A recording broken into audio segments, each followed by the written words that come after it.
পুৱতিতৰা ধাৰাবাহিকখনৰ আজি নিশা হ'বলগীয়া এপিছডৰ প্ৰম' বৰ্তমান মুকলি হৈছে। আজিৰ প্ৰম'ত বাৰু আমি কি দেখিবলৈ পাইছোঁ আহকচোন আমি অকণমান চাই লওঁ।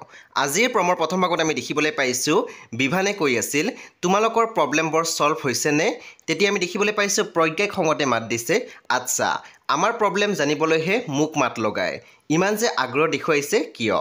তাৰপিছত আমি প্ৰম'ত দেখিবলৈ পাইছোঁ মানুহজনে বিভূতি ফুকনক কৈ আছিল লওক ৰাখি থওক, বাকীখিনি 3 দিন পিছত ময়ো নিবিচাৰোঁ আপোনাৰ আৰু মোৰ সম্পৰ্কৰ মাজত ফাট মেলক।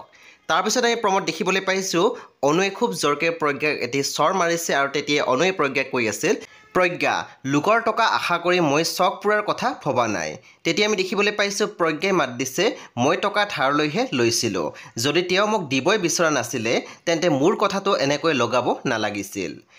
বন্ধু বান্ধৱীসকল আজি নিশা 9 বজাত ৰং টিভিত আহিবলগীয়া পুৱতিতৰা ধাৰাবাহিকখন খুব বেছি ইণ্টাৰেষ্টিং হ'বলৈ গৈ আছে, আপোনালোকে চাবলৈ একেবাৰে নাপাহৰিব।